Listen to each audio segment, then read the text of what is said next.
Good morning, dear students. This video is going to discuss about the networks and cyber security, module 2, electronic mail security.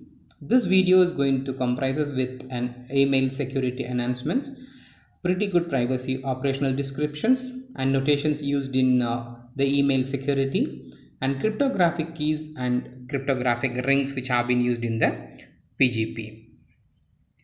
Let me discuss about in detail about the electronic mail security. So the learning objectives of this particular module, which is going to deal an overview on the operation of pretty good privacy and a multi-purpose internet mail extension. And we are able to understand about the functionality of the secure multi-purpose internet mail extension and the security threats it addresses. And we are going to be able to understand the key functional components of the internet mail architecture, and along with we are going to be able to understand the role of domain key identified mails. So this video is going to represent about an overview of an pretty good privacy. Let me discuss about electronic mail security. So in virtually all the distributed environments, electronic mail is most heavily used network based application.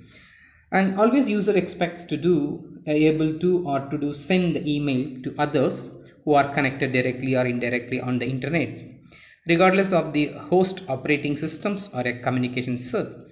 With the explosively growing reliance on email, there grows a demand for authentication and confidentiality services.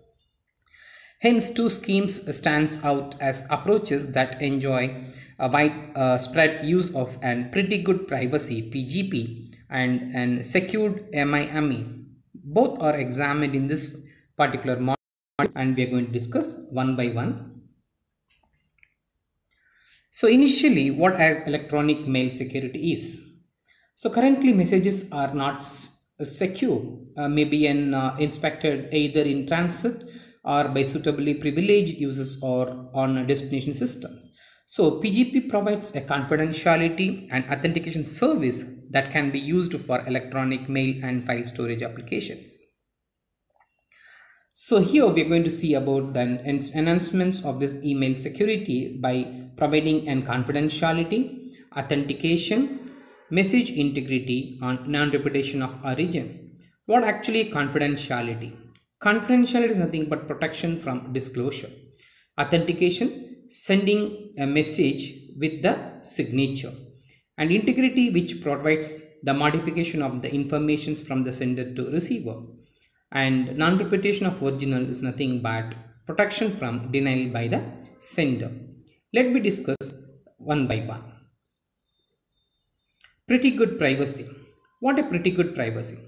PGP is a remarkable phenomenon, largely the effort of a single person who is nothing but Philip Zimmermann. The Philip Zimmermann has provided this remarkable phenomenon of an pretty good privacy for the email security services.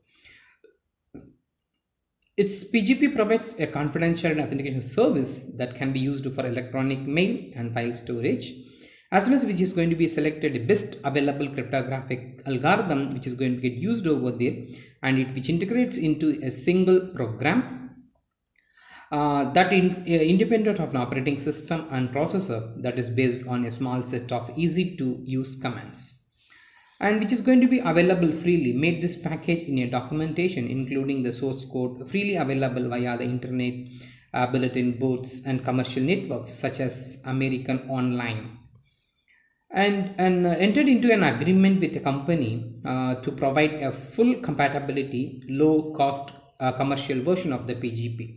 Hence, PGP has grown explosively and is now widely used. A number of reasons can be cited for the growth of this PGP. In general, if you're going to see about that, it is available free worldwide in versions that run on variety of platforms, including Windows, Linux, and many more. In addition, the commercial version also satisfies the users who want a product that comes with a vendor support. And it's basically an algorithm that have survived extensive public review and are considered extremely secure. specifically the package which includes an RSA, DSS, a Diffie-Hellman for public key encryptions. And it's also consisting of the triple DES for the symmetric encryption and SHA-1 for hash coding. And it has a wide range of applicability from corporations that wish to select and enforce a standardized scheme for encrypting files and messages to individually who wish to communicate securely with other worldwide over the internet and other networks. And it was not developed by or nor it is controlled by any government or standard organizations. For those with an incentive distrust of establishment, this makes an PGP an attractive.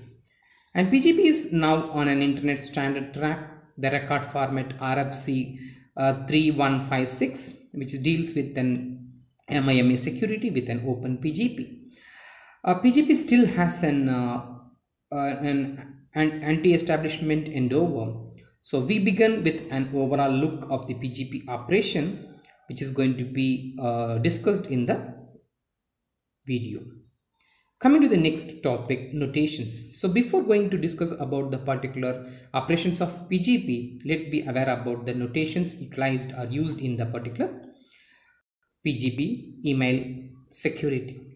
So most of the notations used in this particular module has been used in terms of network security, and perhaps the following symbols are going to be used over there as K suffix S, which is going to be called as a session key used in the symmetric encryption schema, and PRA is nothing but a public key user A, and which is going to be used in the public key encryption schema, and PUA is nothing but an public key which is used in the public key encryption asymmetric schema, and EP public key encryption, DP public key decryption, EC symmetric encryption, DC symmetric decryption, H hash function, the symbol which shows a concatenation symbol, and Z is going to be identified as a compression technique or compression algorithm which is going to be used in this particular version. It's called as a zip algorithm, and we are going to represent the numbers which is going to be there in radix 64 ASCII format, which is going to be present over there. So the PGP document often uses this term secret key to refer to a key pair with a public key in a public encryption process. As this practice is going to make a confusion for us, so that a secret key which is used for symmetric key is going to be called as a public key over here. Hence, we are going to use the term private key instead of a secret key in this particular notations.